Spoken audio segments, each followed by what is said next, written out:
ಸ್ನೇಹಿತರೆ ನಮಸ್ಕಾರ, ನಾನು ರವೀಂದ್ರ ಜೋಶಿ. ಇದೊಂದು ಭಾರಿ ಅಭೂತಪೂರ್ವವಾದಂಥ ವಿಚಾರ. ಈ ಮಟ್ಟಿನ ಡಿಲಿಷನ್ನನ್ನು ನಾನು ನೋಡೇ ಇರಲಿಲ್ಲ. ಈ ಮತದಾರ ಪಟ್ಟಿಯ ಪರಿಷ್ಕರಣೆ ನಡೆಯುತ್ತೆ, ಆದರೆ ಆ ಪರಿಷ್ಕರಣೆಯ ಸಂದರ್ಭದಲ್ಲಿ ಕೋಟಿಗಟ್ಟಲೆ ಜನರ ಹೆಸರುಗಳು ಡಿಲೀಟ್ ಆಗೋದನ್ನು ಬಹುಶಃ ನೀವು ಕೇಳಿರಲಿಕ್ಕೆ ಸಾಧ್ಯವೇ ಇಲ್ಲ. ಅದು ನಡೀತಾ ಇರೋದು ಉತ್ತರ ಪ್ರದೇಶದಲ್ಲಿ. ವಿಷಯ ಏನು ಅಂತ ಆಮೇಲೆ ಅದನ್ನ ಹೇಳ್ತೇನೆ. ಮೊದಲು ಚುನಾವಣಾ ಆಯೋಗ ಯಾವ ರಾಜ್ಯಗಳು ಇದರ ದಿನಾಂಕವನ್ನು ಸ್ವಲ್ಪ ವಿಸ್ತರಿಸಬೇಕು ಅಂತ ಕೇಳ್ಕೊಂಡಿದ್ವು, ಗಡುವಿನ ದಿನಾಂಕವನ್ನು ವಿಸ್ತರಿಸಬೇಕು ಅಂತ ಕೇಳಿದ್ವು, ಅದನ್ನು ಚುನಾವಣಾ ಆಯೋಗ ವಿಸ್ತರಿಸಿ ಹೊಸ ದಿನಾಂಕವನ್ನು ಸೂಚಿಸಿದೆ. ಮೊದಲದಾಗಿ ಮಧ್ಯಪ್ರದೇಶ, ಛತ್ತೀಸ್ಗಢ ಮತ್ತು ಅಂಡಮಾನ್ ನಿಕೋಬಾರ್ ಐಲ್ಯಾಂಡ್, ಇಲ್ಲಿ 18ನೇ ತಾರೀಕುವರೆಗೂ ಮತದಾರ ಪಟ್ಟಿಯ ಪರಿಷ್ಕರಣೆಯ ಅರ್ಜಿ ನಮೂನೆಗಳನ್ನು ನೀವು ವಾಪಸ್ ಕೊಡಬಹುದು. ಅನಿವಾರ್ಯ ಆಗಿತ್ತು. ಆಗಬೇಕಾದಷ್ಟು ಫಾರ್ಮ್ಗಳ ತುಂಬಿಸೋ ಕೆಲಸ ಆಗಿರಲಿಲ್ಲ, ಡಿಜಿಟಲೈಸೇಷನ್ ಆಗಿರಲಿಲ್ಲ, ತಡ ಆಗಿತ್ತು. ಹೀಗಾಗಿ 18ನೇ ತಾರೀಕುವರೆಗೂ ಡೇಟ್ ಕೊಡಲಾಗಿದೆ. ಇನ್ನು ಗುಜರಾತ್ ಮತ್ತು ತಮಿಳುನಾಡಿಗೆ 14ನೇ ತಾರೀಕು ಡೆಡ್ಲೈನ್ ಕೊಟ್ಟಿದ್ದಾರೆ. ಉತ್ತರ ಪ್ರದೇಶದ ಮಾತ್ರ ಭಾಳ ದೂರ ಹೋಗಿದೆ. ಎಲ್ಲಿವರೆಗೂ ಹೋಗಿದೆ ಅಂದರೆ 26/12 ಡಿಸೆಂಬರ್ 26ರವರೆಗೂ ಅವರಿಗೆ ಎಕ್ಸ್ಟೆನ್ಷನ್ ಕೊಡಲಾಗಿದೆ. ಕಾರಣ ಏನು? ಕಾರಣ ಭಾಳ ಮಜಾ ಇದೆ. ನಿಮಗೆ ಗೊತ್ತು, ಒಂದು ಪಾಕಿಸ್ತಾನಕ್ಕಿಂತ ಹೆಚ್ಚು ಜನಸಂಖ್ಯೆ ಇರುವಂಥ ರಾಜ್ಯ ಉತ್ತರ ಪ್ರದೇಶ. 23 ಕೋಟಿಯಿಂದ 25 ಕೋಟಿವರೆಗೂ ಜನಸಂಖ್ಯೆ ಇರುವ ರಾಜ್ಯ. ಅದರಲ್ಲಿ ಅಜಮಾಸು ಅಂದಾಜು ಕನಿಷ್ಠ ಎಂದರೂ 15 ಕೋಟಿ ಜನ ಮತದಾರರಿದ್ದಾರೆ. ಯೋಚನೆ ಮಾಡಿ, ಕರ್ನಾಟಕದ ನಮ್ಮ ಜನಸಂಖ್ಯೆ 6 ಕೋಟಿ ಅಂತ ನಾವು ಅಂದಾಜು ಮಾಡ್ಕೊಂಡಿದ್ದೀವಿ. 6×2 ಕರ್ನಾಟಕದ 2 ಪಟ್ಟು ಅಲ್ಲದೆ ಪ್ಲಸ್ 3 ಕೋಟಿ ಅಷ್ಟು ಕೇವಲ ಮತದಾರರಿದ್ದಾರೆ, ಜನಸಂಖ್ಯೆ ಅಲ್ಲ, ಮತದಾರರ ಸಂಖ್ಯೆ ಅಷ್ಟು.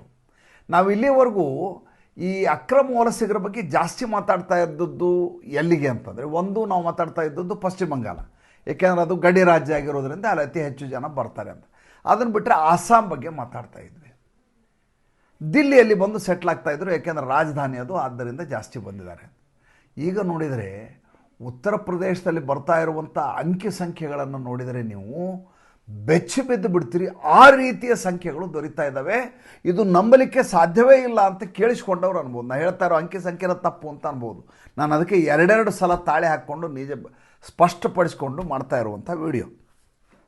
ನೀವು ನಂಬಲ್ಲ, 2,31,00,000 ಮತದಾರರ ಹೆಸರುಗಳು ಡಿಲೀಟ್ ಆಗ್ತಾ ಇದ್ದಾವೆ ಕೇವಲ ಉತ್ತರ ಪ್ರದೇಶದಲ್ಲಿ ಮಾತ್ರ. ಏನ್ರಿ ಇದು? 2,31,00,000 ಅಂದರೆ ಏನು ಹುಡುಗಾಟ ಏನ್ರಿ? ಇಷ್ಟು ಜನ ಅನಧಿಕೃತವಾಗಿ ಇಷ್ಟು ದಿವಸ ಮತ ಹಾಕ್ತಾ ಇದ್ರ ಅನ್ನೋದು ಈಗ ಬಂದಿರುವಂಥ ಪ್ರಶ್ನೆ. ಹಾಗಾದ್ರೆ ಅದನ್ನು ಪ್ರತ್ಯೇಕಿಸಿ ನೋಡಿದಾಗ ಎಷ್ಟಿದ್ದಾರೆ ಆ ಅಂಕಿ ಸಂಖ್ಯೆಯನ್ನು ನಿಮ್ಗೆ ಹೇಳ್ಬಿಡ್ತೀನಿ. ಈ 2,31,00,000 ಇದೆಯಲ್ಲ, ಇದು ಎಷ್ಟು ಪರ್ಸೆಂಟ್ ಅಂತಂದರೆ, ಈಗ ಆಗಿರುವ ಅಂದಾಜಿಗೆ, ಈಗೇನು ಮತದಾರರ ಪಟ್ಟಿಯ ಪರಿಷ್ಕರಣೆ ಆಗಿದೆಯಾ ಅದರ 19% ಡಿಲಿಷನ್ ಆಗ್ತದೆ. ಅರೌಂಡ್ 20% ಅಂದ್ಕೊಳ್ಳಿ. 1,27,00,000 ಜನ ಪಲಾಯನ ಆಗಿದ್ದಾರೆ, ಅಂದರೆ ಅಲ್ಲಿಂದ ಬೇರೆ ಬೇರೆ ಕಡೆ ಹೋಗಿದ್ದಾರಂತೆ. 1,27,00,000 ಜನ. 46 ಲಕ್ಷ ಜನರ ಮೃತಪಟ್ಟಿದ್ದಾರೆ, 46 ಲಕ್ಷ ಜನರಷ್ಟು.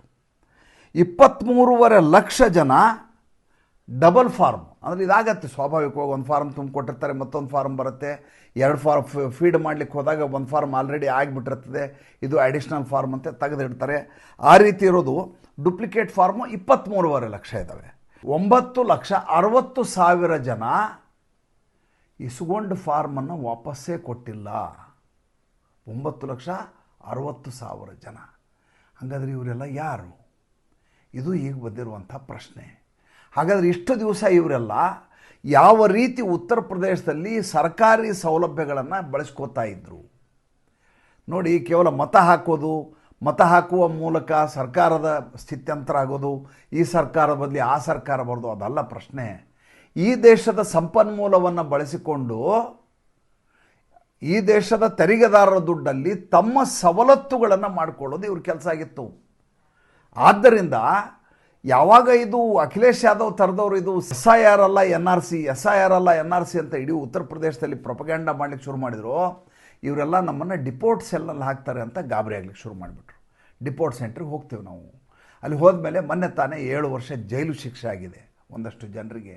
ಅದು ಬೇರೆ ಎಲ್ಲ ಕಡೆ ಸುದ್ದಿ ಆಗಿದೆ ದೇಶಾದ್ಯಂತ. ನಮ್ಮನ್ನು 7 ವರ್ಷ ಜೈಲಿಗೆ ಹಾಕ್ತಾರೆ ಅನ್ನುವಂಥ ಗಾಬರಿ ಇವ್ರನ್ನೆಲ್ಲ ಕಾಡಲಿಕ್ಕೆ ಶುರುವಾಯಿತು. ಶುರು ಆದ ತಕ್ಷಣ ಇವರೇನು ಮಾಡ್ತಾರೆ, ಅಲ್ಲಿಂದ ಪಲಾಯನ ಮಾಡಲಿಕ್ಕೆ ಶುರು ಮಾಡ್ತಾರೆ. ಫಾರ್ಮ್ ಇಸ್ಕೋತಾರೆ, ತುಂಬೇ ಕೊಡೋದಿಲ್ಲ. ತುಂಬಿಕೊಳ್ಳೋರು ಎಲ್ಲಿದ್ದಾರೆ ಅಂತ ಹುಡುಕೊಂಡು ಹೋಗ್ತಾರೆ. BLAಗಳು BLOಗಳು ಇಬ್ಬರು ಎಲ್ಲ ಕಡೆ ಅಲಿಲಿಕ್ಕೆ ಶುರು ಮಾಡ್ತಾರೆ. ಅಲ್ಲದಾಗಲೂ ಇವರು ಯಾರು ಕೈಗೆ ಸಿಗೋದಿಲ್ಲ. ಅವಾಗ ಇವರು ಪಲಾಯನ ಆಗಿದ್ದಾರೆ ಅನ್ನೋದು ಅಲ್ಲಿಗೆ ಖಚಿತ ಆದಂಥ ವಿಚಾರ. ಇನ್ನು 85 ಲಕ್ಷ ಜನ ನಾಪತ್ತೆಯಾಗಿದ್ದಾರೆ. ಅಡಿಷ್ನಲ್ ನಾನು ಹೇಳ್ತಾ ಇರುತ್ತೆ. ಇಲ್ಲಿಗೆ ನನಗೆ ಅರ್ಥ ಆಗದೆ ಇರೋದೇನೆಂದರೆ, ಈ ಅಂಕಿ ಸಂಖ್ಯೆಗಳಿದಾವಲ್ಲ, ಈ ಅಂಕಿ ಸಂಖ್ಯೆಗಳನ್ನು ನೋಡಿದಾಗ ಯೋಗಿ ಆದಿತ್ಯನಾಥ್ ಯಾವ ಮಟ್ಟಿಗೆ ಅಲ್ಲಿ ಬಿಗಿ ಬಂದೋಬಸ್ತನ್ನು ಮಾಡಿರ್ಬೋದು. ಒಂದು ಆದೇಶ ಮಾಡಿದರು, SIR ಶುರುವಾಗೋಕ್ಕಿಂತ ಮುಂಚೆ ಯೋಗಿ ಆದಿತ್ಯನಾಥ್ ಒಂದು ಆರ್ಡರ್ ಮಾಡ್ತಾರೆ ಸರ್. ಏನಂತಂದರೆ, ಯಾವುದೇ MLA, ಯಾವುದೇ ಜಿಲ್ಲಾ ಪಂಚಾಯತ್ ಮೆಂಬರು, ಯಾವುದೇ ಮಂಡಳ ಪಂಚಾಯತ್ ಮೆಂಬರು, ಯಾವುದೇ ಪದಾಧಿಕಾರಿ, ಪಕ್ಷದ ಪದಾಧಿಕಾರಿ, ಯಾವುದೇ ಆಫೀಸರ್, ಬೇರೆ ಯಾವುದೇ ಕೆಲಸಗಳನ್ನು ಮಾಡುವ ಹಾಗಿಲ್ಲ. ಕೇವಲ ಮತ್ತು ಕೇವಲ ನಿಮ್ಮ ಕೆಲಸ ಮತದಾರರ ಪಟ್ಟಿಯ ಪರಿಷ್ಕರಣೆಗೆ ಸಹಾಯ ಮಾಡಬೇಕು. ಯಾರು ಅಕ್ರಮ ವಲಸಿಗರಿದ್ದಾರೋ ಅಕ್ರಮ ವಲಸಿಗರನ್ನು ಹುಡುಕಬೇಕು. ನೀವು ಸರ್ಕಾರಿ ಸಮಾರಂಭ, ಖಾಸಗಿ ಸಮಾರಂಭದಲ್ಲಿ ಪಾಲ್ಗೊಳ್ಳುವ ಹಾಗಿಲ್ಲ. ಯಾವುದೋ ಒಂದು ಜಯಂತಿ ಮಾಡ್ತಾರೆ ಅಂತ ತಿಳ್ಕೊಡ್ರೆ ಅಲ್ಲಿ ಹೋಗಿ ಮಿನಿಸ್ಟ್ರುಗಳ ಸಾಲ ಹೋಗಿ ನಿಲ್ಲಂಗಿಲ್ಲ.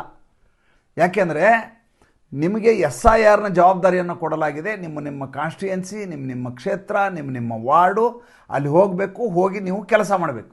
ಅಕ್ರಮವಾಗಿ ಯಾರಿದ್ದಾರೆ ಅದನ್ನ BLAಗಳಿಗೆ ಮಾಹಿತಿಯನ್ನು ಕೊಡಬೇಕು.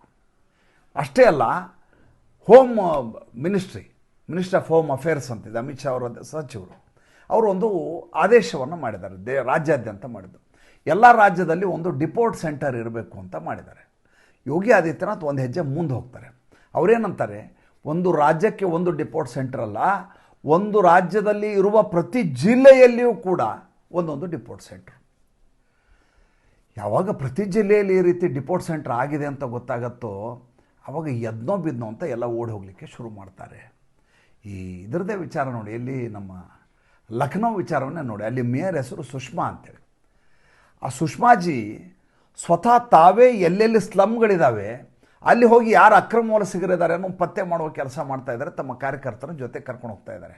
ಎಲ್ಲ MLAಗಳು, ಕಾರ್ಪೊರೇಟರ್ಗಳಿಗೆ ಕೆಲಸ ಏನಪ್ಪ ಈಗ ಅಲ್ಲಿ ಅಂದರೆ, 26-12ನೇ ತಾರೀಕುವರೆಗೂ ಕೇವಲ ಮತ್ತು ಕೇವಲ ಮತದಾರರ ಪಟ್ಟಿಯ ಪರಿಷ್ಕರಣೆಯನ್ನು ಮಾಡಿಸ್ಬೇಕು.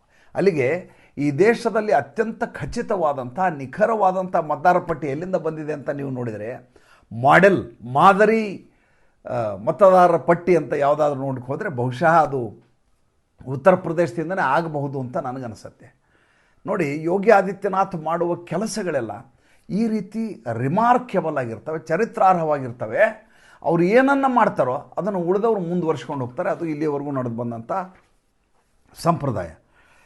ಈ ಉತ್ತರ ಪ್ರದೇಶ ನೋಯ್ಡಾ ಇದೆ. ಮೊನ್ನೆ BR ಗವಾಯಿ ಅವರು ಹೇಳಿದರು, ನಿಮ್ಮ ಕಾರ್ಯಾವಧಿಯಲ್ಲಿ ಆದಂಥ ಅತಿ ದೊಡ್ಡ ಸಾಧನೆ ಯಾವುದು ಅಂದರೆ ಬುಲ್ಡೋಸರ್ ನ್ಯಾಯವನ್ನು ನಾನು ನಿಲ್ಲಿಸಿದ್ದೇನೆ, ಅದೇ ನನ್ನ ಹೆಗ್ಗಳಿಕೆ ಅಂತ ಹೇಳಿದರು. ಈಗ ನಿನ್ನೆ ನೋಡಿದರೆ ಉತ್ತರ ಪ್ರದೇಶದ ನೋಯ್ಡಾದಲ್ಲಿ 500 ಎಕರೆ ಜಾಗದಲ್ಲಿದ್ದಂಥ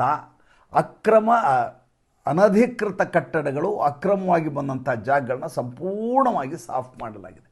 500 ಎಕರೆ ನೋಯ್ಡಾದಲ್ಲಿ, ಉತ್ತರ ಪ್ರದೇಶದ ನೋಯ್ಡಾದಲ್ಲಿ. ಇನ್ನು ಸೀತಾಪುರಲ್ಲಿ ಅಷ್ಟು ದೊಡ್ಡ ಮದರ್ಸ ಕಟ್ಟಲಿಕ್ಕೆ ಸಾಧ್ಯನಾ ಅಂತ ನನಗೆ ಇನ್ನೂ ಆಶ್ಚರ್ಯ. ಯಾಕಂದರೆ ನೀವು ಎಂಥ ವಸತಿ ನಿಲಯ ಆದರೂ ಮಾಡಿರಿ, ಎಂಥ ಮದರ್ಸ ಆದರೂ ಕಷ್ಟ, ಎಷ್ಟೇ ಕ್ಲಾಸ್ ರೂಮ್ ಮಾಡಿರಿ, 11.5 ಎಕರೆ ದೊಡ್ಡದ ಮದರ್ಸ ಸೀತಾಪುರದಲ್ಲಿ. ಆಜಮ್ ಖಾನ್ ಜಾಗ ಇದೆಯಲ್ಲ, ಅದು ರಾಂಪುರ್ ಸೀತಾಪುರ ಆ ಕಡೆ. ಅಲ್ಲಿ 11.5 ಎಕರೆಯ ಈ ಮದರ್ಸ ಮತ್ತು ಅದರ ವಸತಿನ ಎಲ್ಲವನ್ನು ನೆಲಸಮ ಮಾಡಲಾಗಿದೆ. ಏಕೆಂದರೆ ಅಕ್ರಮವಾಗಿ ಕಟ್ಟಲಾಗಿತ್ತು, ಸರ್ಕಾರಿ ಜಾಗವನ್ನು ಒತ್ತುವರಿ ಮಾಡಿಕೊಳ್ಳಲಾಗಿತ್ತು. ಇನ್ನು ಇದರ ಮುಂದುವರೆದ ಭಾಗ ನೋಡ್ಬೇಕು, ನೀವು ಧಾಮಿ ಹತ್ರ ಹೋಗ್ಬೇಕು, ಉತ್ತರಾಖಂಡ್ಗೆ. ಉತ್ತರಾಖಂಡದಲ್ಲಿ ಆತ ಡೆಡ್ಲೈನ್ ಹಾಕ್ಕೊಂಡ್ಬಿಟ್ರೆ ಅವರು, ಧಾಮಿ ಅಲ್ಲಿಯ ಮುಖ್ಯಮಂತ್ರಿ. ಅವ್ರು ಹೇಳ್ತಾರೆ, ಇನ್ನು 1.5 ತಿಂಗಳ ಒಳಗಾಗಿ ಈ ರೀತಿಯಾದಂಥ ಅನಧಿಕೃತವಾದ ಅಕ್ರಮ ವಲಸಿಗರ ಎಲ್ಲ ಜಾಗಗಳು ಉತ್ತರಾಖಂಡದಿಂದ ಇರೋದೆಲ್ಲ ಎಲ್ಲವೂ ಖಾಲಿಯಾಗಿರ್ತವೆ. ನಿನ್ನೆ 8 ಎಕರೆನ ಒಂದು ಈದ್ಗಾವನ್ನು ಅವರು ಸಾಫ್ ಮಾಡಿದ್ದಾರೆ. ಈದ್ಗಾ ಅಂದರೆ ಇವರು ನಮಾಜ್ ಮಾಡಲಿಕ್ಕೆ ಬಳಸುವಂಥ ಒಂದು ಮೈದಾನ. ಆ ಮೈದಾನದ ಮಧ್ಯದಲ್ಲಿ ಒಂದು ದೊಡ್ಡ ಗೋಡೆ ಇರುತ್ತೆ. ಆ ಗೋಡೆ ಕಾಬಾಗೆ ಮುಖ ಮಾಡಿರುತ್ತೆ, ಸೌದಿ ಅರೇಬಿಯಾದ ಕಾಬಾಗೆ. ಅದರ ಕಡೆ ಮುಖ ಮಾಡಿಕೊಂಡು ಇವರು ನಮಾಜನ್ನು ಮಾಡ್ತಾಯಿದ್ರು. ಈ ಸುತ್ತಮುತ್ತಲು ಅದಕ್ಕೇನು ಕನ್ಸ್ಟ್ರಕ್ಷನ್ ಮಾಡಲಾಗಿತ್ತು ಅಷ್ಟು ಜಾಗವನ್ನು, ಒತ್ತುವರಿ ಮಾಡಿದ ಜಾಗವನ್ನು ಖಾಲಿ ಮಾಡಿಸಿದ್ದಾರೆ ಪಂಕಜ್ ಧಾಮಿಯವರು. ಅಂದರೆ ಒಬ್ಬ ಮುಖ್ಯಮಂತ್ರಿ ಯಾವಾಗಲೂ ದಾರ್ಷ್ಟ್ಯದಿಂದ ಸಂಕಲ್ಪವನ್ನು ಇಟ್ಕೊಂಡು ಕೆಲಸ ಮಾಡಿದ್ದೆ ಆದರೆ ಉಳಿದವರು ಕೂಡ ಅದನ್ನು ಪಾಲಿಸಿಕೊಂಡು ಹೋಗ್ತಾರೆ ಅನ್ನೋದಕ್ಕೆ ಈ ಯೋಗಿ ಆದಿತ್ಯನಾಥ್ ಮಾಡ್ತಾ ಇರುವಂಥ ಕೆಲಸ ಮತ್ತು ಅದನ್ನು ಪಾಲಿಸಿಕೊಂಡು ಮುಂದುವರಿಸ್ಕೊಂಡು ಹೋಗ್ತಾ ಇರುವಂಥ ಪಂಕಜ್ ಧಾಮಿಯವರು ನಮ್ಮ ಕಣ್ಣೆದುರಿಗೆ ಕಾಣಿಸ್ತಾರೆ. ಮತ್ತು ಮುಂದಿನ ಸಂಚಿಕೆಯಲ್ಲಿ ಹೊಸ ವಿಷಯದೊಂದಿಗೆ ಬರ್ತೀನಿ. ಸಂಚಿಕೆ ಇಷ್ಟ ಆಗಿದ್ರೆ ಲೈಕ್ ಮಾಡಿ, ಫಾಲೋ ಮಾಡಿ, ಶೇರ್ ಮಾಡಿ.